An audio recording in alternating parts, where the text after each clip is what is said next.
Dediyimiz kimi siyasətdən az sonra danışacağıq, amma indi ölkə gündəmindən danışaq. Ölkə gündəmini 2-3 gündür ki silkələyən yanğın hadisələri baş verir, partlayışlar baş verir. Bəs bunun kökündə nə dayanır? Az sonra geniş müzakirəmiz olacaq. Ondan öncə isə xəbər verək ki, bugün Nərimanov rayonunda da partlayış baş verdi. Partlayış nəticəsində operativ xilas etmə əməliyyatı sayəsində 7 nəfər xilas edilib. Bunu jurnalistlərə açıqlamasında Fövqəladə Hallar Nazirliyinin xüsusi riskli xilas etmə xidmətinin idarə rəisi Toğrul Mehdiyev deyib. O bildirib ki, hadisə yerində əməliyyat şəraiti qiymətləndirilərkən 5 mərtəbəli ofis binasında yanğınla müşahidə olunmayan partlayışın baş verdiyi və dağıntıların yarandığı müəyyən edilib. Ərazidə müvafiq təhlükəsizlik tədbirləri görülüb. Təbibdən isə verilən məlumata görə səhər saat 9 radələrində Nərimanov rayonu Əhməd Rəcəbli küçəsində obyektdə partlayış baş verməsi səbəbi ilə xəsarət alan 5 nəfər kliniki tibbi mərkəzə hospitalizasiya olunub. Onlardan bir nəfərə termiki yanıq, 4 nəfərə isə bədənin müxtəlif nahiyələrinin müştərək travmaları diaqnozu təyin olunub. Hazırda pasientlərin müalicəsi tibb müəssisəsində davam etdirilir. Vəziyyətləri orta ağır qiymətləndirilir. Hadisə ilə əlaqədar aidiyyatı qurumlar tərəfindən araşdırma aparılır deyə informasiyada vurğulanır.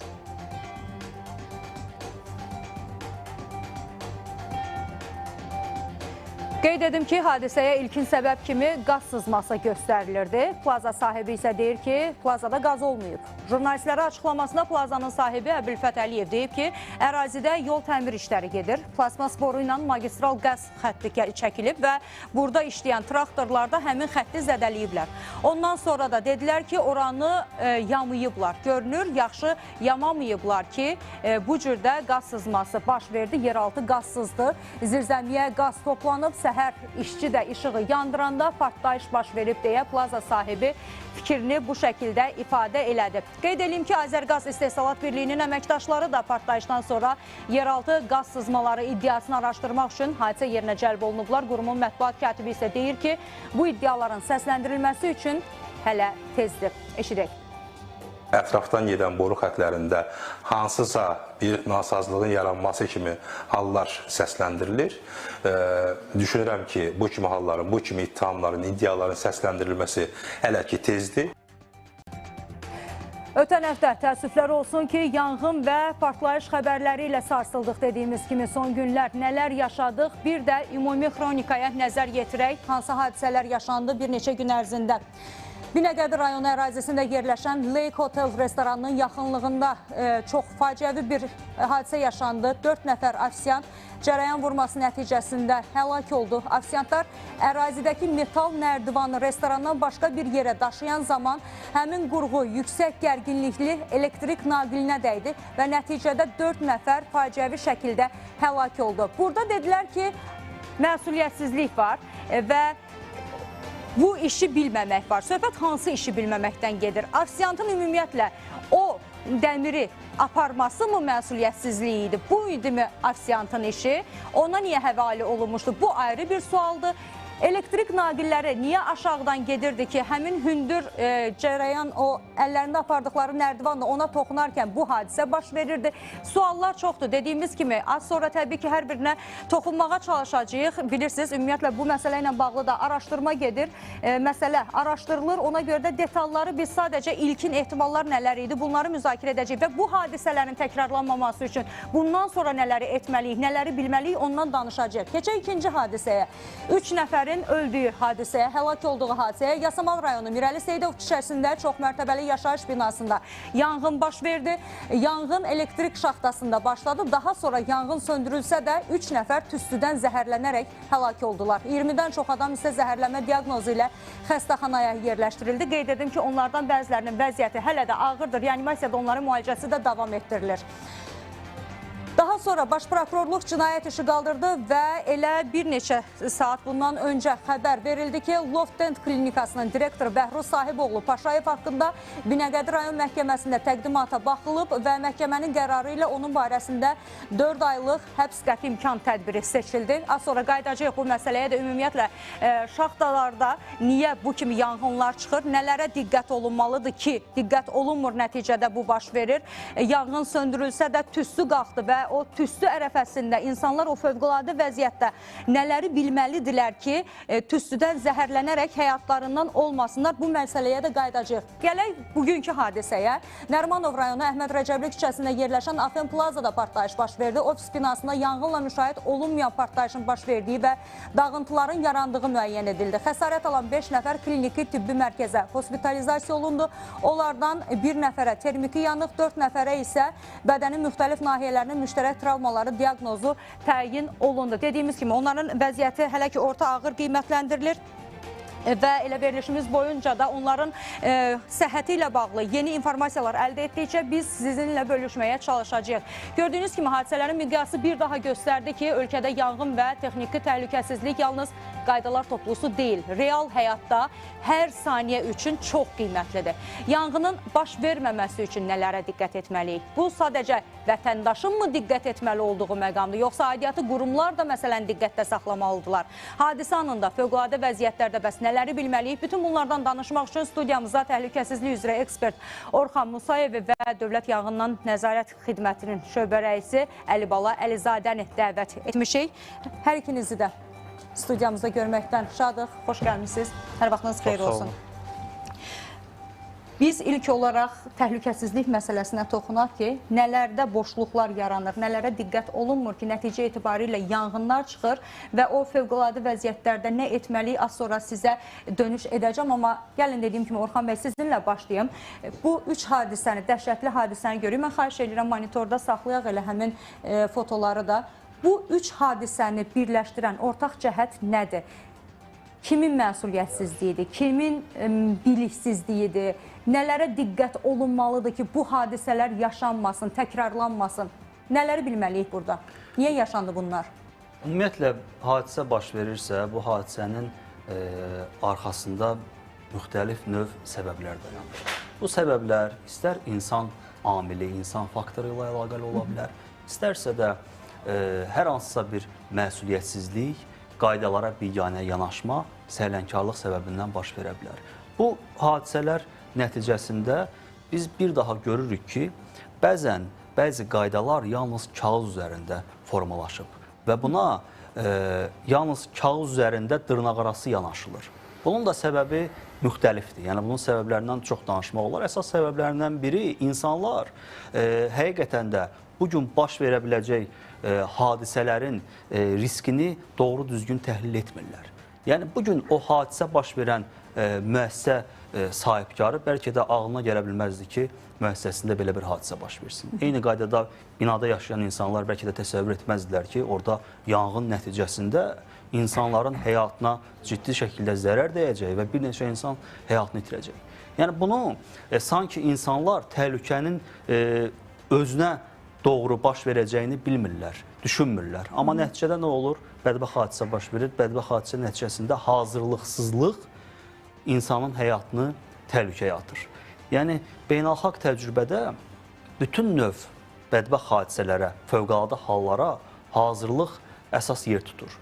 Yəni, ilkin növbədə ümumiyyətlə hadisənin baş verməməsi üçün önləyici tədbirlər görülməlidir. Məsələn, yanğın hadisəsinin baş verməməsi üçün mütləq öncədən önləyici tədbirlər görülməlidir. Nə kimi?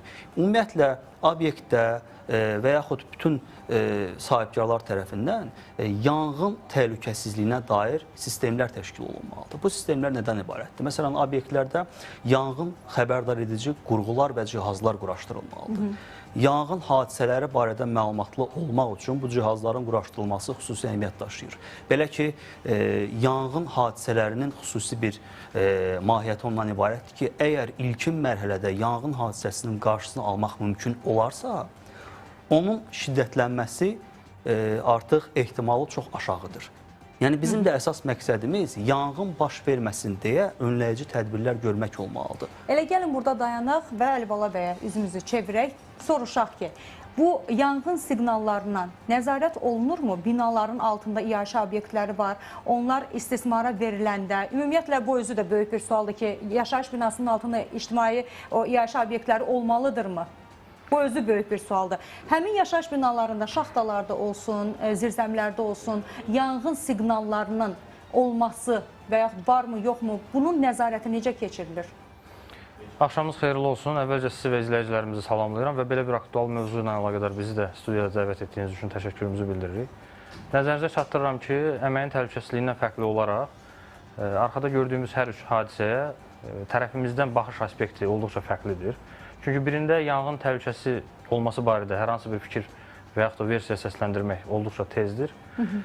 Digər bir hadisəmiz Yasamal rayonu Bəyərli Seydov küçəsində artıq belə qiymətləndirilir ki, hər hansı yanğın təhlükəsizliyinin pozuntusu halları olduğu üçün artıq nəticə göz qabağında olmuşdur. Və nəhayət 3-cü Nərimanov rayonu Əhməd Rəcəbli küçəsində baş verən hadisə ilə bağlı isə Fövqəladə Hallar Nazirliyi bildiyimiz kimi həm hadisənin baş verməzdən öncə qarşısının alınması istiqamətində, həm də artıq baş vermiş hadisənin nəticələrinin aradan qaldırılması istiqamətində fəaliyyət göstərdiyini nəzərə alaraq, burada isə fəaliyyətimiz yalnız hadisənin baş verdikdən sonra nəticələrin aradan qaldırılması ilə məhdudlaşır. Və gəlincə sizin sualınıza, məlumat üçün diqqətinizə çatdırırım ki, yaşayış binalarında, ümumiyyətlə çox mərtəbəli yaşayış binalarında yanğın təhlükəsi birbaşa həmin köhnə binalarla münasibətdə mənzil istismar sahələrinin rəhbərlərinin və mühəndis heyətinin, yeni binalarla münasibətdə isə əvvəlcə tikinti kooperativlərinin sədrlərinin, daha sonra isə demək, mənzil istismar sahə rəhbərlərinin üzərinə düşür. Onlar nəzarət etməli və yoxlamalıdırlar. Bəli, bir mənalı olaraq həmin şəxslər bu binalarda yanğın təhlükəsinə görə cavabdeh təyin olunmuş şəxslərdir. Digər bir məsələyə gəlincə, yaşayış binalarının altında və yaxud da belə desək, zirzəmi birinci mərtəbəsi, ikinci mərtəbəsi və yaxud da kürsülü olan hissələrində qeyri-yaşayış sahələrinin fəaliyyət göstərilməsinə dair yaşayış binalarının Şəhərsalma və Tikinti Məcəlləsinin yaşayış binalarının demək, layihələndirmə normaları adlanan belə bir qanunverici akt vardır ki, AZDT-nin 27-2, onun 4.11-ci bəndinə əsasən, təbii ki, burada yaşayış binalarının bir hissəsinin qeyri-yaşayış sahəsi kimi fəaliyyət göstərilmələrine icazə verilir. Ancaq istisna hal burada nədən ibarətdir?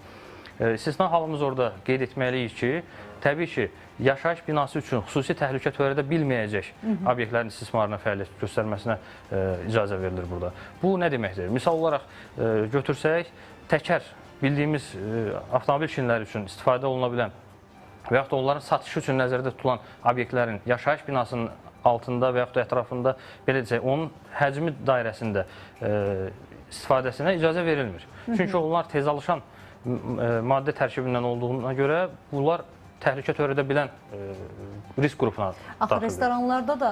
Restoranlarda isə istisnalarımız bundan ibarətdir ki... Yeməklər bişir, orada hər hansısa bir naqildə qısa qapanma olarsa, avtomatik olaraq oranın yanması və yuxarıya sızması ilə nəticələnəcək. Haqlısınız.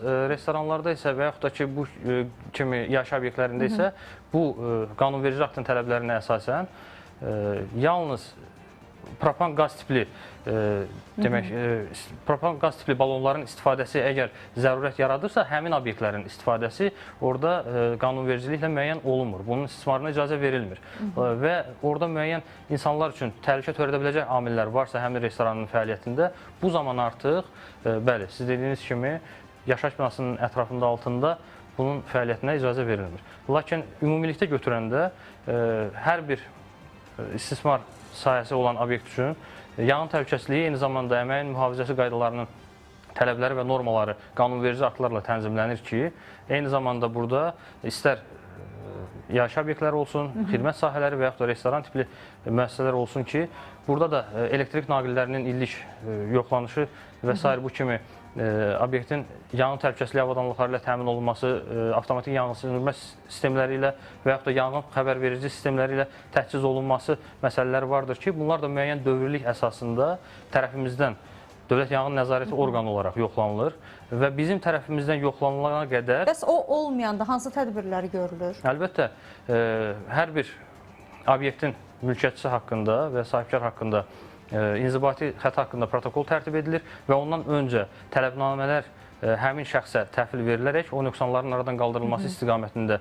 əməkdaşımız müfəttiş tərəfindən tələblər irəli sürülür sahibkar üçün. Bu hallar, pozuntular mütəmadi olaraq yoxlanılması vaxtaşırı olaraq həyata keçirilir və yenə də qeyd edirəm ki, belə hallar davam edərsə, hətta obyektin məhdudlaşdırılması vəziyyətinə belə gətirib çıxara bilər. Yalnız sahibkarların maraqları Azərbaycan Respublikası qanunları tərəfindən müdafiə olunduğu üçün istənilən bir yoxlama prosesi hər bir müfəttişin və yaxud da inspektorun öz istəyinə və öz maraqlarına görə deyil, yalnız qanunverici aktların maraqları nəzərə alınaraq həyata keçirilir və müəyyən dövrlük, yenə də qeyd edirəm ki, nəzərə alınaraq həyata keçirilməlidir. Qaydacağıq sizinlə söhbətimizə. Biz Orxan bəyə dönək. Orxan bəy, bir maraqlı məqam var ki, yanğın çıxanda son zamanlarda ümumiyyətlə bu binalarda baş verən yanğınların birləşdirən ortaq cəhət onların şaxtadan qaynaqlanmasıdır. Nə baş verir orada? Hansı yüklənmələr olur? Ora nəzarət necə olmalıdır?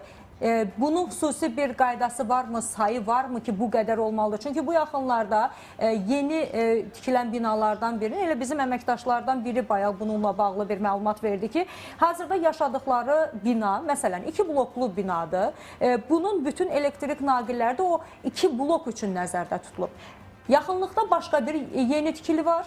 Həmin binanın bütün işığı, suyu, hər birini gətirib bu biri bina ilə birləşdirirlər. Axı bu binada həmin şaxta yüklənir. Yəni buna niyə icazə verilir o zaman? Ümumən yeni tikili binalarda yanğın təhlükəsizliyinin təmin olunmasına görə məsuliyyət bina sahibi daşıyır. Lakin bina sahibi tərəfindən həmən binada Bina sahibi evi satana qədər də ondan sonra üzünü çevirir, sanki bunun xəbəri yoxdur. Burada məsuliyyət məsələsi var. Bina sahibi tərəfindən yanğın təhlükəsizliyinə məsul şəxslər təyin olunur. Və həmən məsul şəxslər, sizin sualınıza cavab olaraq qeyd edeyim ki, gündəlik, aylıq nəzarət tədbirləri həyata keçirməlidirlər. Yəni, sahibkara mövcud təhlükələrlə bağlı məlumat verməlidirlər. Məsələn, ola bilər ki, yanğın söndürmə vasitələri istismara yararlı deyil. İlkin yanğın söndürmə vasitələrinin istismar müddəti bitib. Ola bilər ki, sahibkar bu barədə məlumatlı deyil. Ancaq məlumatlı olmaq üçün məsul şəxs təyin edib, vaxtı-vaxtında bu işləri yerinə yetirməlidir. Çünki nəticə olaraq bütün bu tədbirlərin görülməsinə və görülməməsinə görə məsuliyyəti sahibkar daşıyır. Və həmən təyin olunmuş cavabdeh şəxslər sizin qeyd etdiyiniz bütün aspektlərdə nəzarət tədbirlərini həyata keçirilməlidirlər. Məsələn, elektrik naqilləri mövcud qaydaların tələblərinə görə ildə bir dəfədən az olmayaraq sınaqdan keçirilməlidir. Onlar yoxlanmalıdır. Hər hansısa bir uyğunsuzluq aşkarlandıqda dərhal aradan qaldırılmalı və ondan sonra bununla bağlı protokollar tərtib olunmalıdır. Yəni, qaydaların tələbləri bütün bir riskləri və təhlükələri öncədən görmək üçün bu tədbirləri yerinə yetirməyə sahibkarı və insanları vadar edir. Digər aspektdən yanaşsaq məsələyə, ümumən təhlükəni vaxtında görüb və aradan qaldırmaq əsas məqsəd olmalıdır ki, nəticədə bu kimi faciələr, bu kimi hadisələr baş verməsin. Əlibala müəllim bayaq qeyd elədi, Dövlət Şəhərsalma və Arxitektura Komitəsi kollegiyası tərəfindən binaların layihələndirmə normaları təsdiq olunubdur. Həmən layihələndirmə normalarında yaşayış binaların qeyri-yaşayış sahələrində, yəni birinci, ikinci, digər zirzəmi mərtəbələrində demək, obyektlərin fəaliyyətinə o halda icazə verilir ki, binanın ümumi strukturuna, orada yaşayan insanların həyat və sağlamlığına zərər dəyməsin. Yəni, partlayıcı, yanğına qarşı həssas, yüksək temperaturda görülən fəaliyyətlərə qəti şəkildə icazə verilmir. Hətta qaydaların tələblərinə görə həmən qeyri-yaşayış sahələrinə təbii qaz təchizatının verilməsi belə qadağandır. Bütün bu görülən tədbirlər istər sahibkarın öz obyektinə, istərsə də həmən yaşayış sahəsində yaşayan insanların həyatına təhlükənin yaranmaması üçün mütləqdir. Biz burada qaydaların tələblərini görürük. Məsələn, qaz təchizatı qadağandır. Amma bəzi hallarda ola bilər ki, sahibkarlar müxtəlif tip qaz balonlarının istifadəsini həyata keçirsinlər. Və bu istifadə nəticəsində qaz sızması baş verə bilər və ya ümumi həmən istifadə olunan propan tipli balonların partlaması qaçılmaz ola bilər. Bəs onun nəzarəti neçə müddətdən bir həyata keçirilməlidir? Məsələn, gəldilər, yoxladılar, bugün yoxdur, amma sabah həmin qaz balonu var və bir həftədən sonra da partladı. Yəni, o bir müddət mi var ki, o müddətdən bir yoxlanılmalıdır? Qaz balonları yanğın təhlükəsizliyi məsələlərinə aid olduğuna görə Dövlət Yanğın Nəzarəti Xidməti tərəfindən o nəzarət tədbirləri həyata keçirilir. Əlibala müəllim cavablandırsa, məncə daha məqsəd o olmalı. Təşəkkür edirəm. İcazə versəniz, bu bizim qurumun səlahiyyətləri daxilində olan bir məsələdir. Lakin burada bir istisnamız da bundan ibarətdir ki, nəzərinizə çatdırım, bu barədə adətən müraciətlər çox nadir hallarda təsadüf olunsa da, obyekt deyək ki, ilin ilk 3 ay ərzində fəaliyyətinə başlayır və orada çox aşağı risk qrupuna daxil olan bir obyekt kimi fəaliyyət göstərir. Misal olaraq, hər hansı bir belə deyək, paltar satış mağazası və s. bu kimi belə fəaliyyətdə göstərən bir obyektdir. Lakin 3 ayından sonra isə bizim əməkdaş orada yoxlama keçirməyinə və müəyyən dövrlük əsasında öz zəruri hərəkətlərini icra etməyə baxmayaraq, 4-cü aydan etibarən obyekt öz fəaliyyətini dəyişir. Fəaliyyət istiqamətini dəyişir və yaxud da ola bilər ki, oradakı icarədar dəyişir və obyekt daha yuxarı risk qrupuna daxil olan bir obyekt kimi fəaliyyət göstərməyə başlayır. Misal olaraq, elə götürək, hər hansısa bir istehsalat fəaliyyəti ilə məşğul olan bir obyekt kimi. Bu zaman artıq öz fəaliyyətini, təyinatını dəyişməkdən dolayı Dövlət Yanğın Nəzarəti orqanına, yerli yanğın nəzarət idarələrinə bu barədə məlumat bildirilməlidir. İstər sahibkar tərəfindən, istərsə də mülkiyyətçi tərəfindən bu hal bildirilməlidir müraciət əsasında və yenidən obyektin fəaliyyət istiqamətinin dəyişilməsi, oradakı yanğın təhlükəsinin qiymətləndirilməsi, zəruri hərəkətlərin qanunvericilik çərçivəsində icrasına dair yerli orqanın, ərazi inspektoru yaxınlaşıb öz zəruri hərəkətlərini yerinə yetirməlidir. Lakin bu hallar çox əfsuslar olsun ki, vətəndaşlarımız tərəfindən diqqət yetirilməyən hallardır və yenə də qeyd edirəm ki, Azərbaycan Respublikası sahibkarlarının maraqlarını müdafiə edən qanunverici aktlar istənilən vaxt inspektorun yaxınlaşıb hər hansı bir obyektdə yoxlama keçirməsinə məhdudiyyət qoyur və haqlı olaraq bir məhdudiyyət qoyur. Cənab ölkə başçısı da başda olmaqla bütün qurumların və Mərkəzi İcra Hakimiyyəti orqanlarının bildiyimiz kimi sahibkarların fəaliyyətinə dəstək fonu çərçivəsində bütün normativ hüquqi aktlar imzalanması və qüvvəyə minməsi artıq bu kimi fəaliyyətləri məhdudlaşdırır ki, hər hansı bir qurum tərəfindən, yoxlayıcı orqan tərəfindən istənilən vaxt yaxınlaşıb sahibkarın fəaliyyətini qiymətləndirmək və yaxud da yoxlama tədbirləri həyata keçirmək mümkün olmasın. Bu, belə desək, yenə də deyirəm ki, sahibkarın maraqlarının müdafiəsini qorumaq çərçivəsində həyata keçirilir.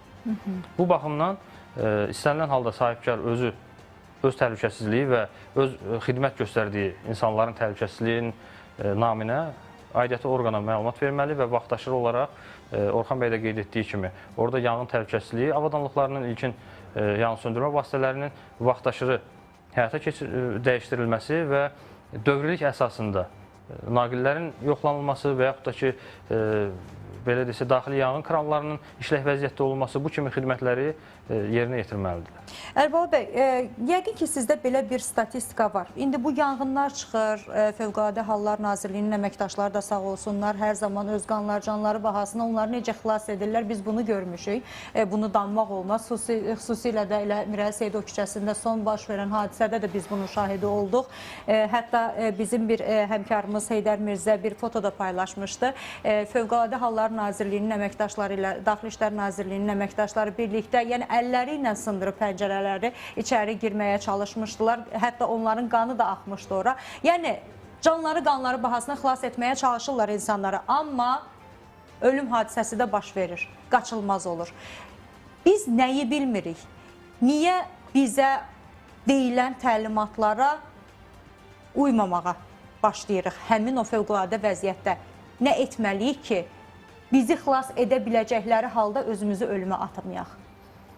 Əvvəlcə onu qeyd edim ki, statistik məlumatlara toxundunuz. Cari ilin müvafiq dövrü ərzində onu qeyd edim ki, 114 çoxmərtəbəli yaşayış binasında yanğın faktı qeydə alınmışdır. Nədən çıxır bu yanğınlar daha çox? Statistika yəqin ki, o da var sizdə. Əsasən burada elektrik və qaz təsərrüfatlarında baş vermiş qəza və yaxud da düzgün quraşdırılmama, qeyd etdiyim dövri xidmətlərin vaxtaşırı həyata keçirilməməsi səbəbindən baş verir.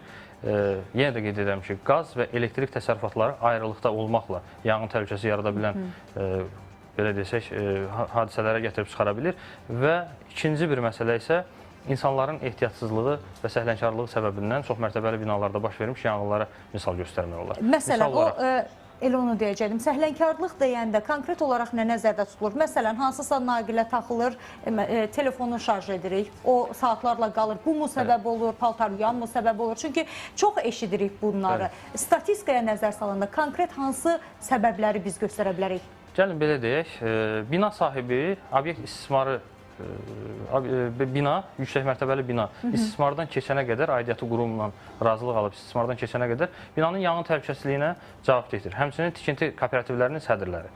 Lakin bina istismardan keçdikdən sonra təbii ki, mənzillər mülkiyyətçilərə paylanılır və yaxud da satılır. Bu hallarda isə artıq hər bir kəs öz mənzili daxilində mülkiyyətçi yanğın təhlükəsizliyinə cavabdeh şəxsdir. Çünki mənzil məcəlləsi artıq buna imkan verir ki, hər bir şəxs öz mənzilində yanğın təhlükəsizliyinə cavabdeh şəxs kimi təyin olunsun. Və təbii ki, obyekt istismardan keçərkən yoxlayıcı orqan tərəfindən yoxlanılır. Onun bütün detalları bir-bir nəzərdən keçirilir. Layihəyə uyğun olub-olmaması araşdırılır. Əgər layihəyə uyğun və standartlara cavab verirsə, artıq yanğın nəzarət orqanı tərəfindən yanğın təhlükəsizliyinə dair razılıq sənədi imzalanır.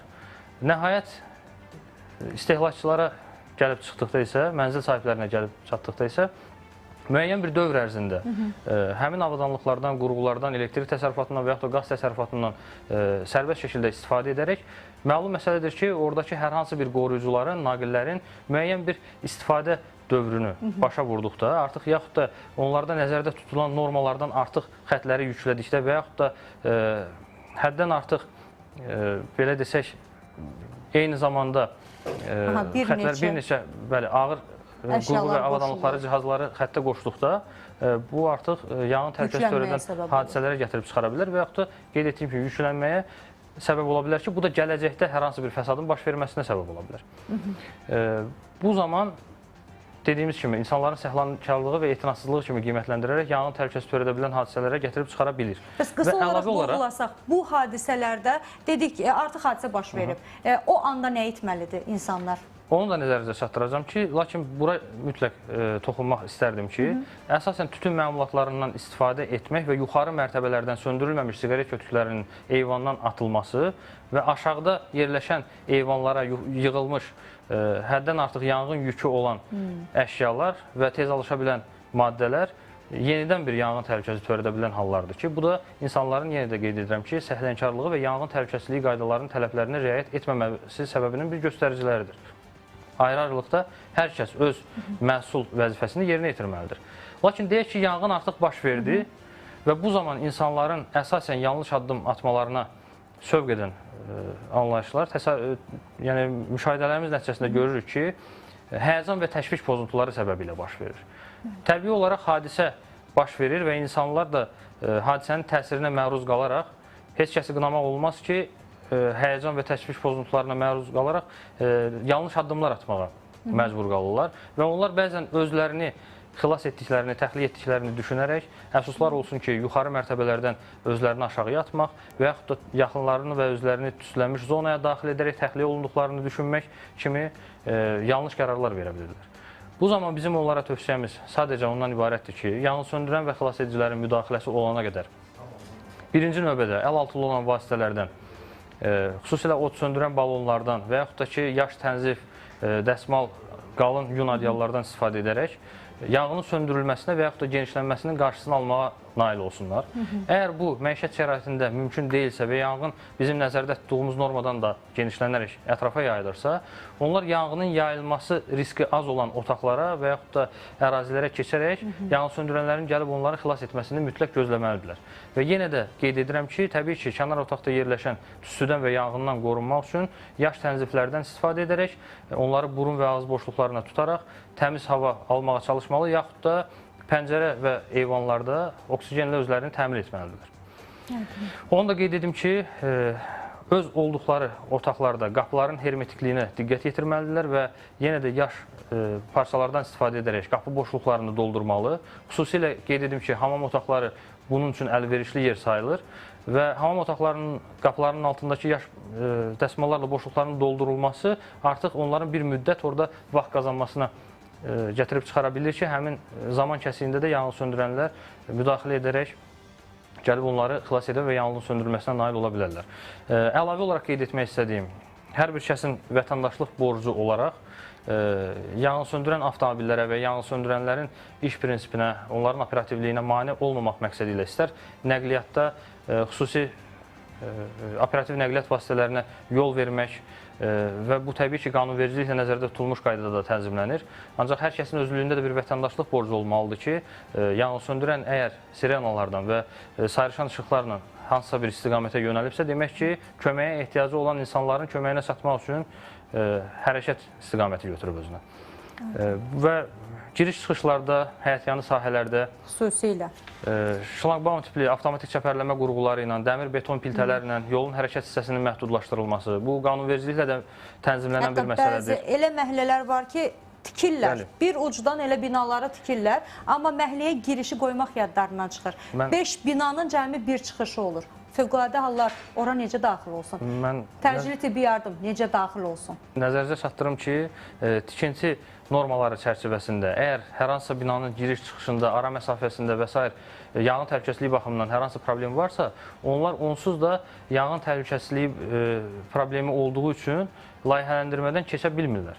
Lakin bəzən təəssüflər olsun ki, həmin layihələndirmənin şərtləri yerinə yetirildiyi halda vətəndaşlarımız tərəfindən orada hər hansısa bir dəmir konstruksiya ilə, beton piltələrlə və yaxud da avtomatik çəpərləmə qurğuları ilə məhdudlaşdırılaraq giriş-çıxış bu halda bağlanılır və yanğınsöndürmə avtomobillərinin və əməkdaşlarımızın işinə mane olurlar. Ona görə də hər kəsi bir daha xəbərdarlıq edərək yanğın təhlükəsizliyi qaydalarına riayət etməyə və xüsusilə bu kimi hallara diqqət yetirməklə baş verə biləcək hadisələrin maksimum qarşısının alınması və insanların həyat fəaliyyətinin təhlükəsizliyi istiqamətində bir vətəndaşlıq borcunu qanunun aliliyi qarşısında vəzifəsini yerinə yetirməyə çağırırıq ki, belə halların çox da ağır nəticələrə gətirib çıxarmadan qarşısını ala bilək. Çox təşəkkür edirəm Əlibala bəy. Çox aktual məsələləri vurğuladınız. Orxan bəy, qısa olaraq sizin də fikrinizi eşitmək istəyirəm. Yenidən birinci hadisəni, amma qısa şərh etmənizi xahiş eləyəcəm. Təəssüflər olsun, zamanımız azdır. Birinci hadisəyə gələk və 4 gəncimizin burada faciəvi şəkildə həlak olmasını gördük. Təəssüflər olsun ki, kiminsə məsuliyyətsizliyi, kiminsə iş bilməməsi onları həmin yerə göndərmişdi və dediyimiz kimi metal nərdivan naqilə toxundu və nəticə göz qabağındadır. 4 gəncimizin də doğması gözü yaşlı qaldı. Bu hallar baş verməməsi üçün o naqillər yerdən nə qədər yüksəklikdə olmalıdır? Çünki bəzən biz məhəllələrdə də görürük, hətta uşaqların oynadığı yerlərdə top oynayanda top gedib belə o naqilə toxuna bilir. O qədər alçaqdan aparılır bu naqillər. Onun məsafəsi nə qədər olmalıdır? Ümumən bu baş verən hadisə iş yerində təhlükəsizlik qaydalarını bir daha ön plana çəkir. Ümumən dünyada istehsalatla əlaqəli demək olar ki, müxtəlif növ bədbaxt hadisələr baş verir. Lakin bu baş verən bədbaxt hadisə 10 illər daha öncə dünya təcrübəsində qeydə alınan hallardan biridir. Belə ki, dəmir konstruksiyaların daşınması zamanı yaxınlıqda elektrik naqillərinin mövcudluğu nəzərdən keçirilməlidir. Əgər elektrik naqilləri mövcuddursa, həmən ərazidə qeyd olunan işlərin aparılması dayandırılmalıdır. Bu işlərin aparılması üçün xüsusi peşə ixtisas sənədinə malik peşəkar mütəxəssislər cəlb edilməlidir. Yəni, vəzifə funksiyası o işə uyğun olmayan işçilər tərəfindən bu işlərin aparılması yol verilməzdir və bu cür ağır nəticələrə gətirib səbəb ola bilər. Və məlum məsələdir ki, dəmir konstruksiya yüksək dərəcədə elektrik keçiriciliyə malik olduğuna görə qısa bir toxunma nəticəsində bir neçə saniyə ərzində həmən dəmir konstruksiyadan tutmuş bütün şəxslərin həyatına son qoymaq gücünə malikdir. Bu mənzərə də öncədən planlaşdırılmalı və nəzərdən keçirilməli idi. Ümumən, ölkəmizdə Əmək Məcəlləsinin tələblərinə görə işçilərin sayı 50 nəfərdən çox olan müəssisələrdə əməyin mühafizəsi üzrə mühəndis vəzifəsi təsis edilir. Lakin bu yaxınlarda qardaş Türkiyədə eyni qayda üzrə daha yeni bir metod seçilibdir. İşçilərin sayı 5 nəfər, 1 nəfər, 10 nəfər belə olsa, Artıq həmən müəssisədə əməyin mühafizəsi ilə bağlı xidmət alınmalıdır, risklər dəyərləndirilməlidir, işçilərin təlimatlandırılması həyata keçirilməlidir. Böyük ehtimalla mövcud baş verən hadisə ilə bağlı həmən müəssisə rəhbərinə öncədən məlumat və xəbərdarlıq edilsəydi, o hadisə baş verməzdi. Bu xəbərdarlığın alınması üçün də mütləq əməyin mühafizəsi üzrə mühəndislərin işə cəlb edilməsi lazımdır. Yəni, əməyin mühafizəsi üzrə mühəndislər iş yerində mövcud təhlükələrlə bağlı işə götürənə məlumat vermək və tövsiyə etmək xüsusiyyəti daşıyırlar, funksiyası daşıyırlar.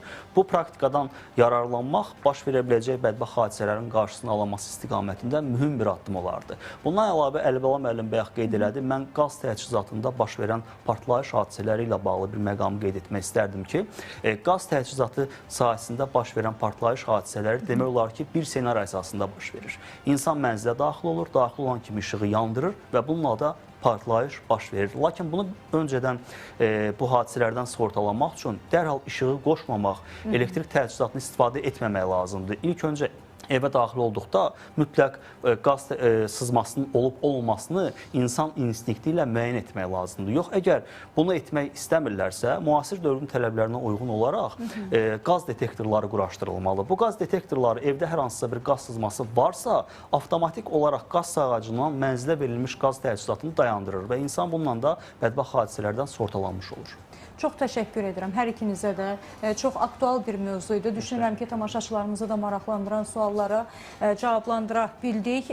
Biz təbii ki, siyasi baxımdan mövzumuzu davam etdirəcəyik, amma bir daha o məsələyə gələk ki, çalışdıq ki, burada həm də bir maarifləndirmə aparaq. Çünki son günlər aktualdır. Heç birimiz də bu hadisələrdən sığortalanmamışıq. Sabah başımıza nə iş gələcək onu bilmirik. Amma burada eşitdiklərimizə əməl eləsək, o cür fövqəladə vəziyyətlərdə də xilas ola bilərik. Sadəcə o xilaskara yol açmaq lazımdır, dediyimiz kimi. Fövqəladə Hallar Nazirliyidir, təcili tibbi yardımın əməkdaşlarıdır, Daxili İşlər Nazirliyinin əməkdaşlarıdır. Hadisə yerinə daxil ola bilmələri üçün həmin məhəllələrdə yerlər ayrılmalıdır, qarşıları kəsilməməlidir. Dəmir bəndlərlə, betonlarla qarşıları kəsilməməlidir ki, onlar da kiminsə həyatını xilas edə bilsinlər vaxtında. Ümid edirik ki, dediyim kimi, bir də belə hallar yaşanmaz ki, biz də bu məsələni bu müstəviyə gətirmərik. İnsanlarımız salamat olsun, canımız salamat olsun. Elə biz də hər zaman siyasi gündəmi müzakirə edək. Bu cür ölüm faktları olan hadisələri deyil. Davam edəcəyik.